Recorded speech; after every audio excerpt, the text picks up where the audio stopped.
I call James Shaw. Thank you, Mr. Speaker. Mr. Speaker, I'm always fascinated to listen to government members speak about their balanced and sensible approach where they're just weighing up expanding the economy and jobs versus destroying the planet and coming down somewhere in the middle so that you've got a sensible balance between, half the jobs against, burning half the planet, and that somehow gets the balance right, as if those two things were somehow two isolated things that weren't part of the same biosphere. Let me give the government members just a quick insight into how this works. Jobs happen on the planet, right? So when you have an enormous drought like the one that we had in 2013, the worst drought that we'd had in 60 years, that wiped $1.5 billion off our economy, jobs were lost. That is the cost of climate change. When the worst storm in 70 years happened, the same year that drought happened, 30,000 houses in Wellington lost their power. 6,000 of those houses lost their power for a week. There were small businesses going under because they didn't have electricity. That is jobs that are lost. There was $31 million worth of insurance claims as a result of that storm. Last year, Honganui and Dunedin South were underwater.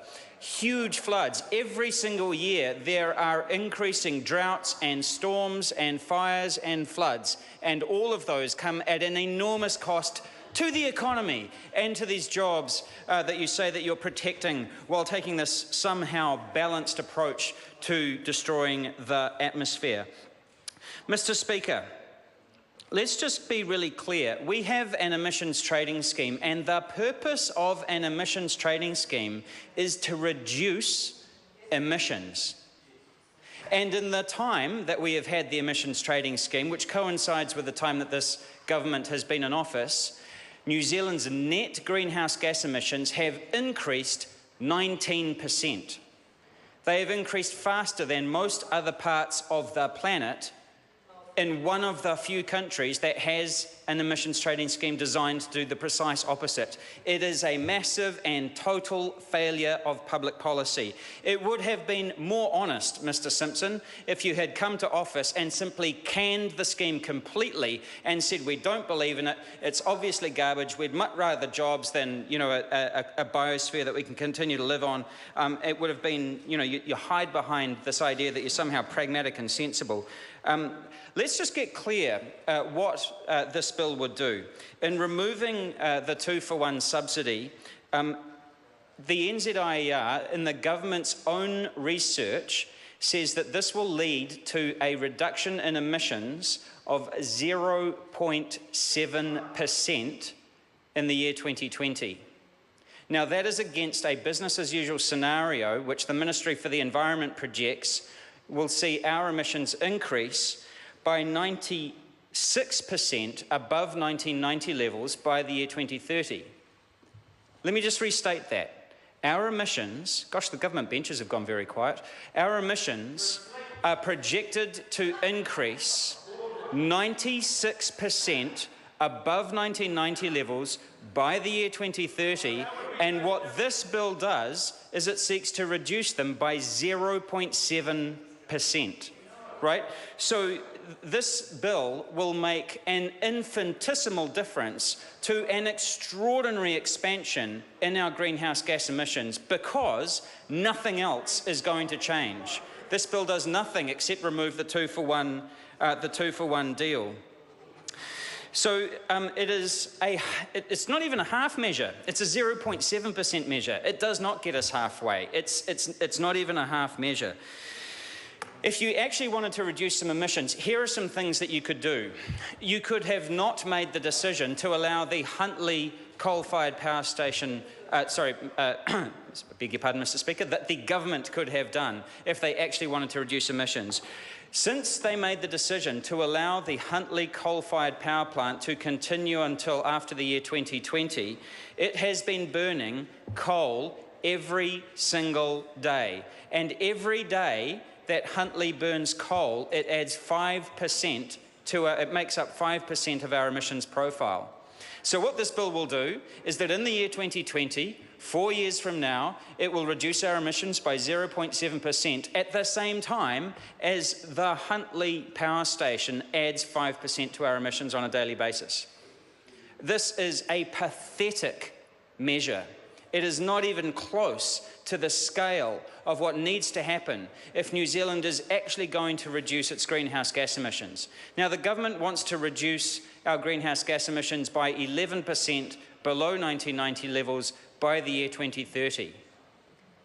And the government's own agency says that our emissions are going to continue to increase to the point that they're 96% above 1990 levels by the year 2030. And this bill, all it will do is reduce them a tiny, tiny amount. So it's an absolutely pathetic measure. Mr. Speaker, last year, when we were trying to work out, the government sort of did its faux consultation exercise around the nationally determined target, which led to the 11% target of reducing our emissions below 1990 levels by the year 2030. In that exercise, the government only looked at the cost of doing something about climate change. It didn't look at the benefit at all, and it didn't look at the cost of doing nothing. And those costs I've already outlined. $1.5 billion wiped off our economy from that drought. Millions and millions, tens of millions of dollars worth of insurance claims from floods and storms. And that's just up until now. You accumulate those costs over the course of the coming decades. It is a massive risk to our economy.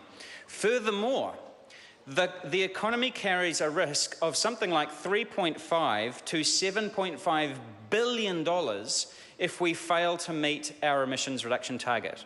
We will have a fiscal cost to the Treasury, they're all looking down at them at their knees now, $3.5 to $7.5 billion of risk to the New Zealand Treasury if we fail to hit our targets. And it's in the regulatory impact statement, $3.5 to $7.5 billion economic risk if we fail to hit our targets, and, get this, I'm going to say it again, a 96% increase in our emissions above 1990 levels. So there is a colossal risk to the New Zealand economy, which is not being addressed by this bill, Mr. Speaker. If you actually wanted to reduce greenhouse gas emissions, you would close the Huntly coal-fired power station. If you actually wanted to reduce emissions, you would do something about the way that we make decisions about land use and forestry and agriculture in New Zealand.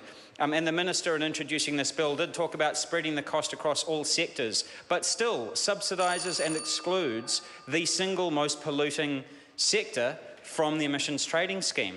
So there is still an enormous subsidy going towards agriculture and other polluting industries, and that is putting all of the cost on the other productive sectors of the economy. There's a huge cross-subsidisation going on and a massive skew in investment as a result of that subsidy to that portion of the economy.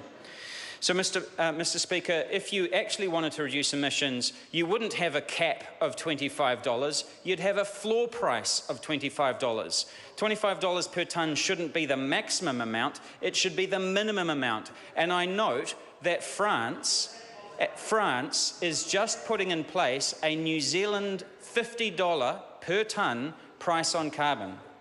So France is actually leading the way, and once again, New Zealand is trailing around in the background going, oh, it isn't so hard, we can't possibly do anything, we're just so small, it's really quite pathetic. If you actually wanted to reduce emissions, you'd actually have good policy. We should have an independent, non-political climate commission, as was set up in the United Kingdom, so that good public policy was decided or guided by the hand of good science, not politicians who are out protecting vested interests from the sectors that they represent. And the third thing that you would do, Mr. Speaker, is that you would deliberately lead on investment and innovation and research and development in the green economy, doing again what other countries have done, the United Kingdom and Australia have done in setting up green investment banks, which have seen a huge inflow of private and public investment into the green economy, of massive benefit to those countries. Mr. Speaker, the Green Party will, of course, be supporting this bill, and we do hope that the government listens to some of the arguments that we've outlined and actually does something serious in the very, very near future about climate change.